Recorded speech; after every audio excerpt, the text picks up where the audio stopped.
Welcome to another edition of Teach the Geek interviews. My name is Neil Thompson. I'm the founder of Teach the Geek. It's an online platform for science and engineering professionals.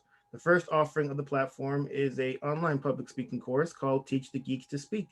You can learn more about it at teachthegeek.com. Again, that is teachthegeek.com. Today, my guest is Pam Leinmiller. She is the founder of Vertical Vision Incorporated, a training and coaching company for technical industries. She helps those in the tech fields hone their communication and leadership skills. She started out as a programmer, but ended up somewhere completely different. I'm really interested to learn more about her motivation to get into her current work and her beginnings with public speaking. Welcome to Teach the Geek interviews, Pam. Thank you so much, Neil. I am really happy to be here. Appreciate it. You got it. So from the bit of research I did on you, I saw that you got degrees in computer science and math. So what was the motivation to get those degrees? Well, honestly, I just had the aptitude in high school, and I ended up getting a scholarship for 1 year of college, a math scholarship. And I started out at a small women's college and decided two things. I didn't want to teach or do research, and I was looking for actually a bigger school. It was a small women's college with 800 women, and I'm a huge football fan, and there was no football. So my parents had moved from the Atlanta area to Tennessee, and Tennessee had a great football team. And the school was not far from where my parents moved. And so I literally, without even going to the campus, transferred to the University of Tennessee for my sophomore year. And what I found there was they had computers, which were not at the small women's college I was at with the 1 year scholarship. And I added computer science on to my math and it went together. And that's what I ended up doing. Oh wow. I got there. 1 year scholarship. So they didn't even guarantee the second year? They did not. And I couldn't afford to stay there. It was this really elite women's college. It was a great experience, and I'm thankful for it. But the University of Tennessee was a better fit long term. Yeah. Man, they didn't have any computers. You had to do your math by hand. Well, they just had no computer science department. No, everything was punch cards then. So it was the big processing and all that. And they just hadn't gotten there yet. So Gotcha. I benefited by moving to the big school. Got you. You got the big dollars from the big school. You got That's the football, right. And you got the computers. You got it all now. I did. So you finish these degrees, and then it's time to find a job and do something with them, or at least do something with yourself. What did you do once you graduated? I ended up working with a company that was at the time the largest provider of hospital information systems and systems for large physicians groups. It was Shared Medical Systems. It's now been bought by Siemens Healthineers, and they're still using one of the products that I worked on. But funny enough, you talk about speaking and communicating. And I think my experience going to 3 different high schools, I had to figure out how to talk to people and meet new people. So when I was interviewing out of college and with the company that eventually hired me, I went through a whole day of interviews with them, and they had me nailed or pigeonholed for the development area because of I was an honors student, and I was computer science and math, obviously very technically sound education. But once they met me and realized that I could talk to people, I had learned that skill, and that really was born out of a lot of drama as a teenager moving from high school to high school. The man that was interviewing me said, "Listen, when's your flight tomorrow?" at the end of my interview day. And I said, "Well, it's not until 1:00. He said, "Can you come back in the morning?" I said, typical college student, I only have one interview suit. And so he said, no, you've already made your first impression. I just have some different people I would like for you to talk to tomorrow. So I went back, and those people that I talked to on the second day were the ones that I ended up working with, which were still programming department. However, we interfaced with the field, and we got to be customer facing when the computer systems got installed. So they, those skills that I learned as a teenager served me in the job that I eventually took. Oh, okay. Wow, that's great. So yeah. You start off at, in this particular position out of school. The next steps that you made in your career, were those planned steps, or did you just kind of fall, I guess, what's the best way to put this? Kind of go where, I guess, where things kind of took you? Well, a combination, if I'm honest, Neil. I was seeing my now husband long distance. I met him my senior year of college, but we had already made our job decisions by the time we started going out. And so he had moved to one place and I moved to another. And we were just trying to figure that out. Well, he asked me to marry him, and we decided we were going to try to figure out how to get back to Atlanta, which is where he was born and raised. And my last high school was in Atlanta area.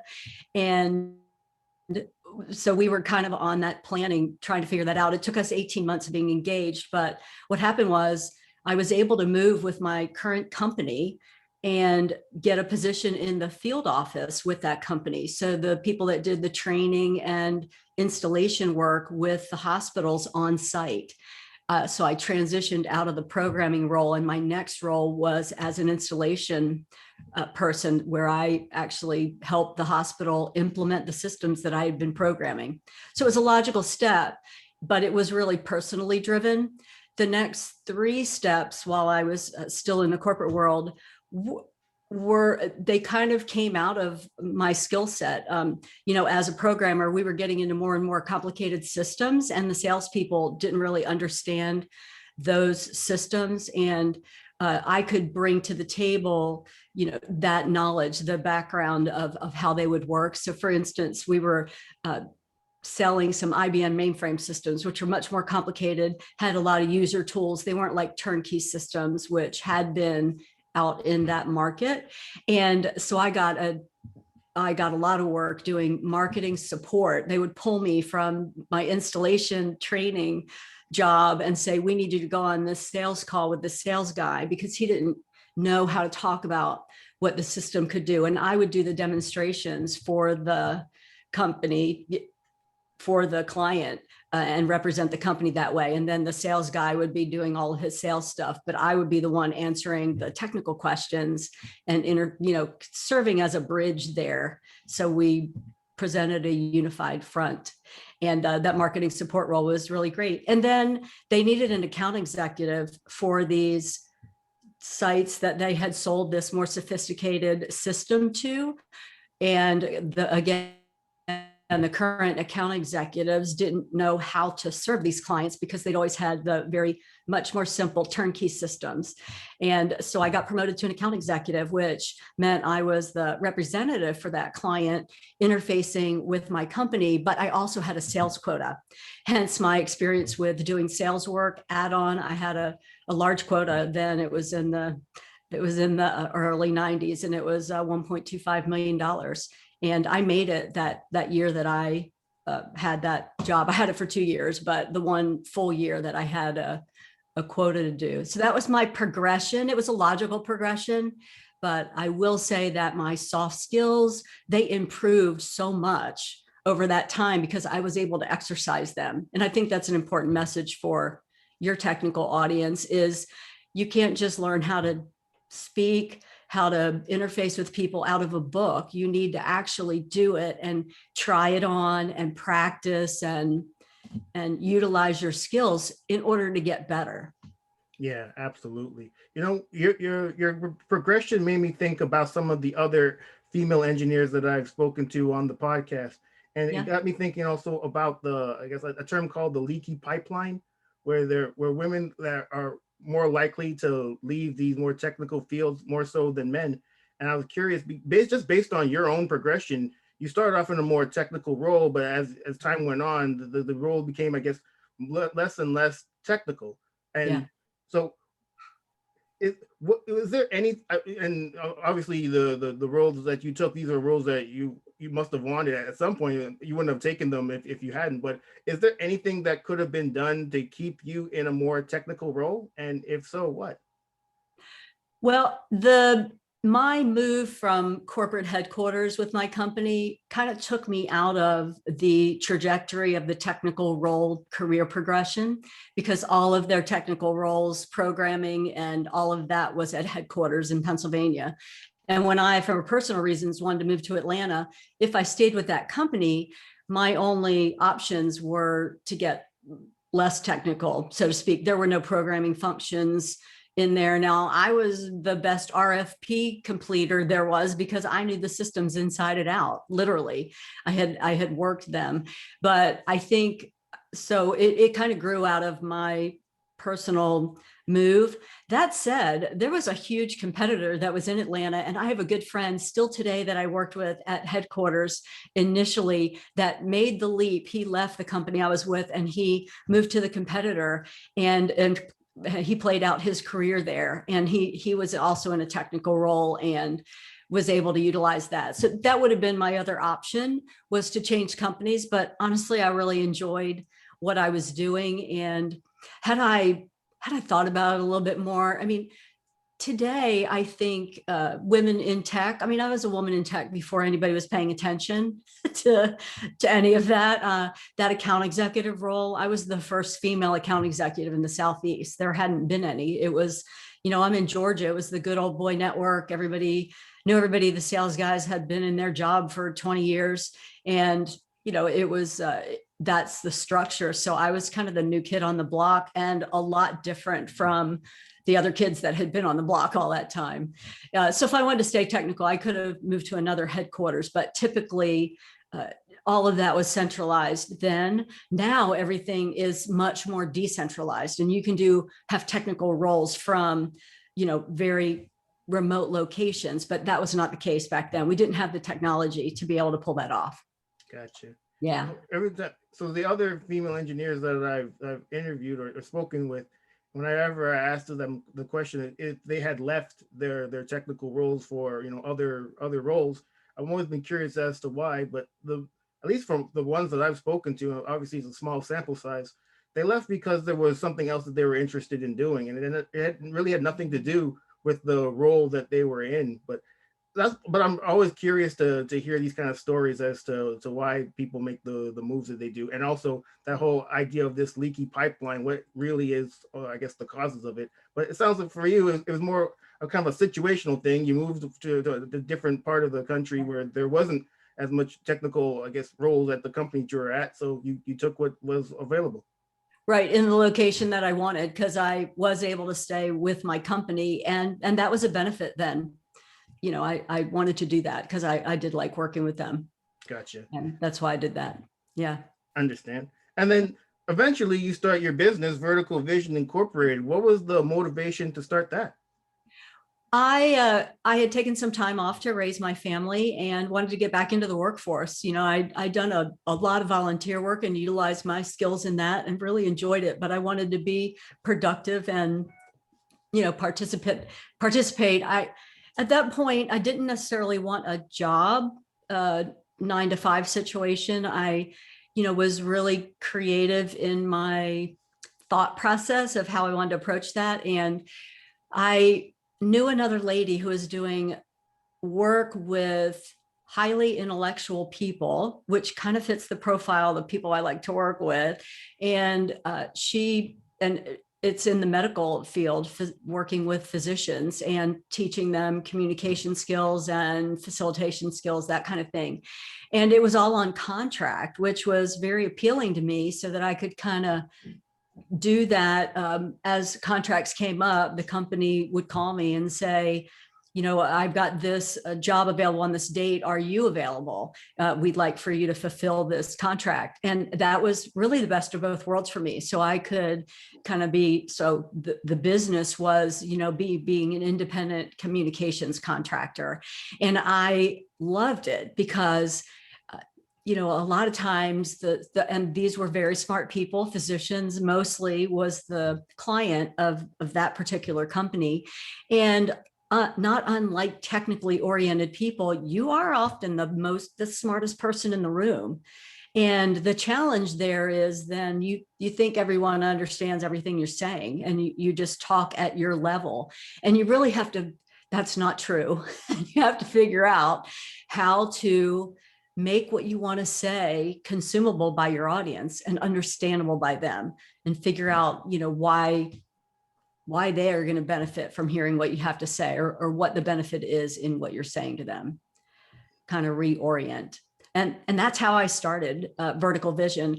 I've expanded a lot since then, but that was the initial several years of my work, was doing that contract work, and allowed me to transition, and my children were going to college and all of that. So it allowed me personally the freedom that I wanted, but also the professional experience that I wanted. Wow. Yeah. Okay, so kind of it's sprung from your the decision to raise your children, and then you came back, and this is kind of a, I guess, a second career kind of deal. Yes, I've remade myself several times, but Gotcha. I think that's kind of fun. I like to challenge myself with new and different things, and this was one of them, and it worked out great. I really enjoy it. I still enjoy the work. I still do that work, and I've added on to that. So it's been Wonderful. good.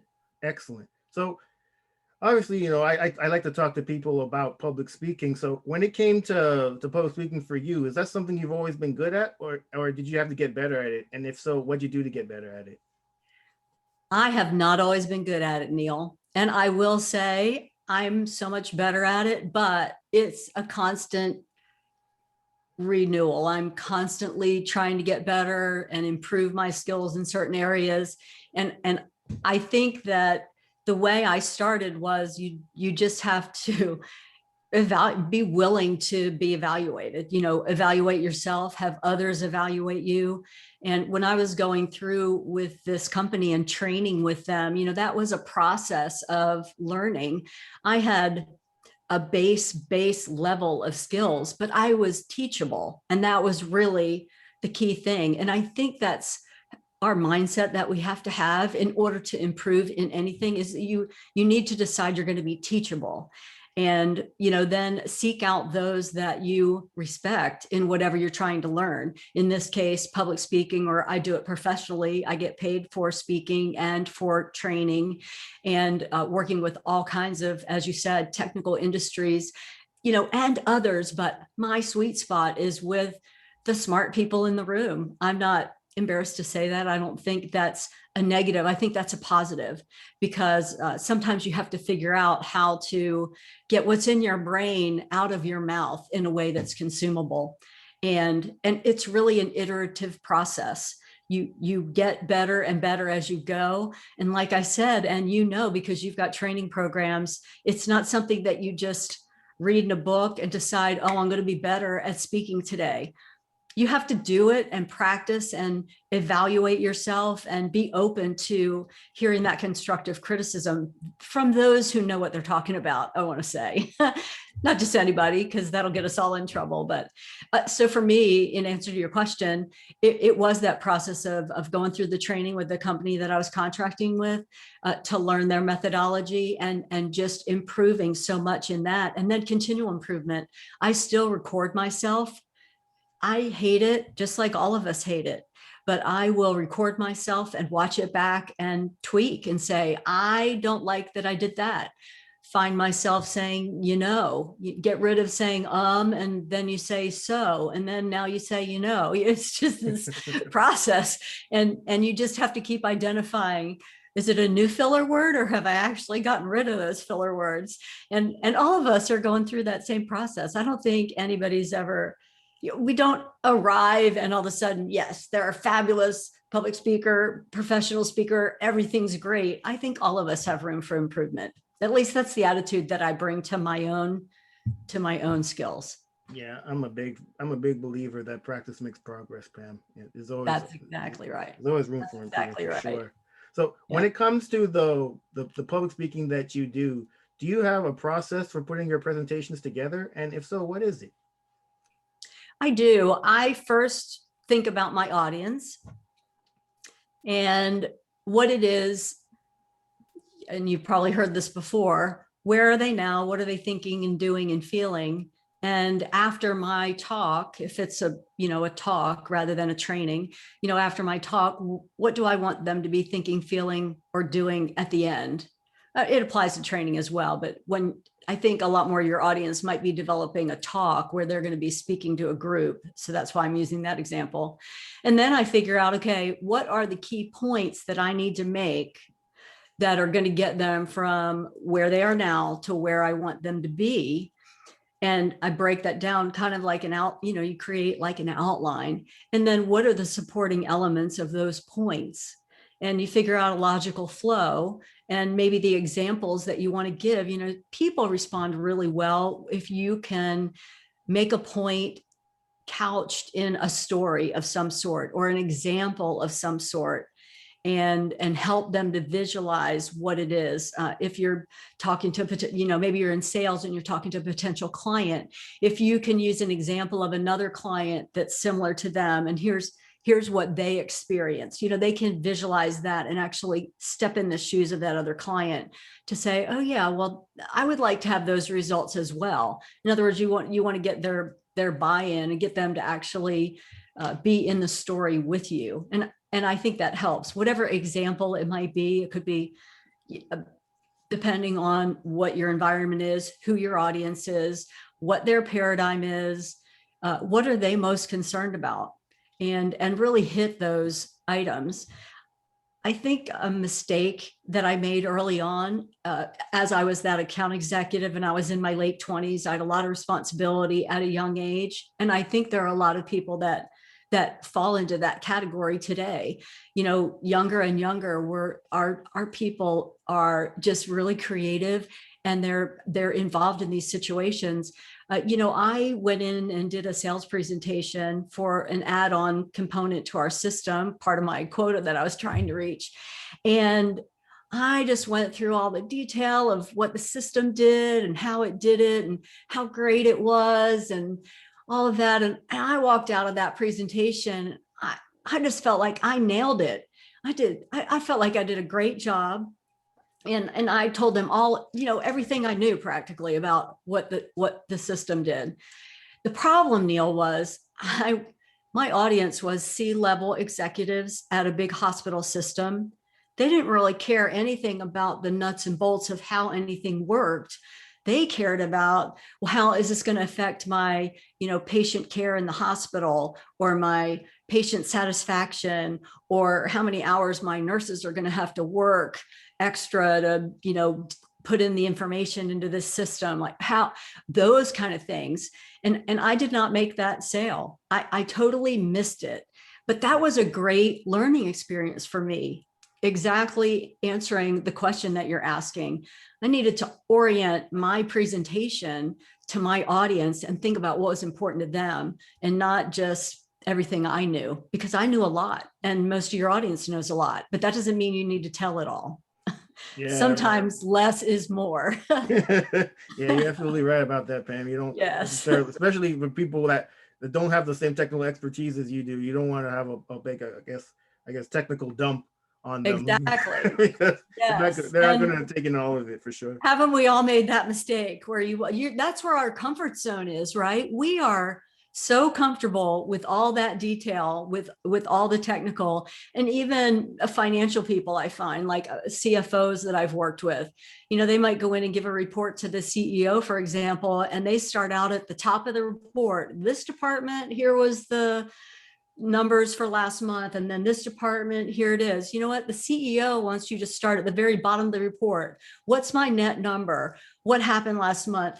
What was that number? Were we profitable or not? And then depending on what that is, then you can dive into the departmental reasons why you got to that number, if that makes any sense. So you just have to orient. Yeah, that makes perfect sense. I mean, if you're not giving them the right answer to the questions they want initially, then the rest of the presentation is kind of a moot point.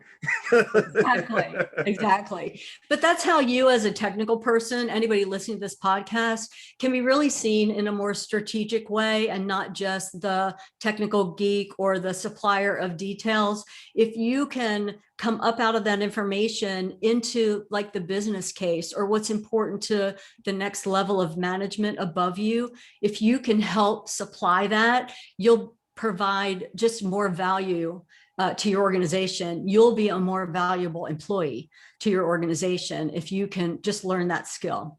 Oh, no question, because if there's anybody that you want talking about these type of things, it would be you. But if you're not able to put it in a way that the people you're talking to can understand, well, you might as well just stay in your cubicle.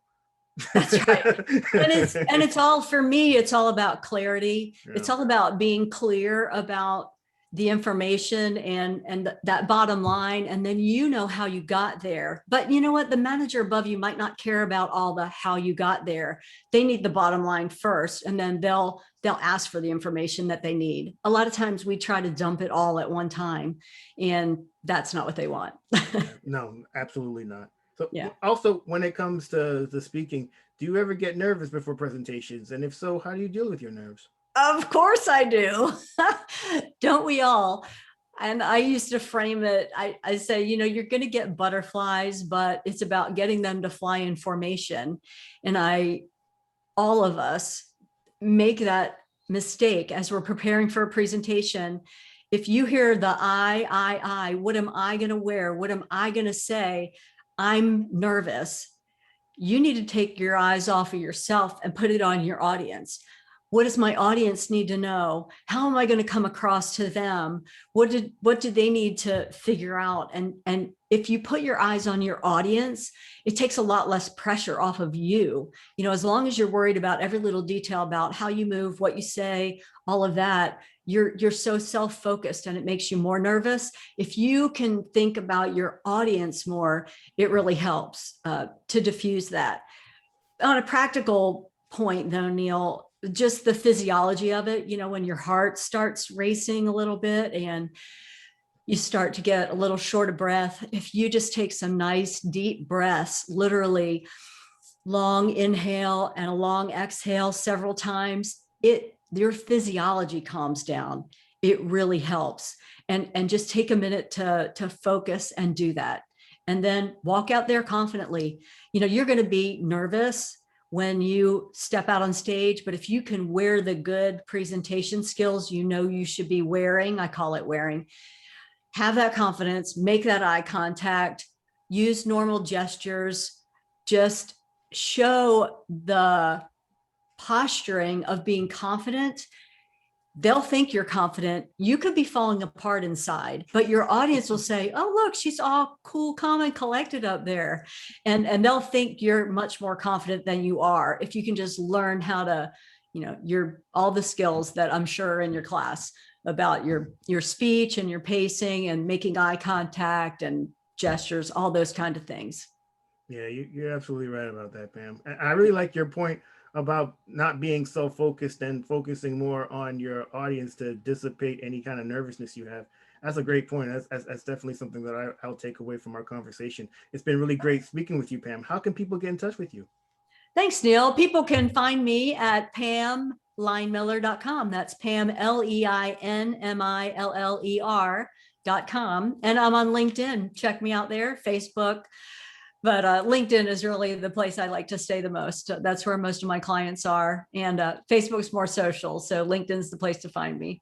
Excellent. Well, everybody, that marks the end of another edition of Teach the Geek interviews. My name is Neil Thompson, founder of Teach the Geek. It's an online platform for science and engineering professionals. Consider checking out the public speaking course, Teach the Geek to Speak. You can learn more about it at teachthegeek.com. Again, teachthegeek.com. Until next time, take care and stay safe. Thanks, Pam. Thanks for having me, Neil.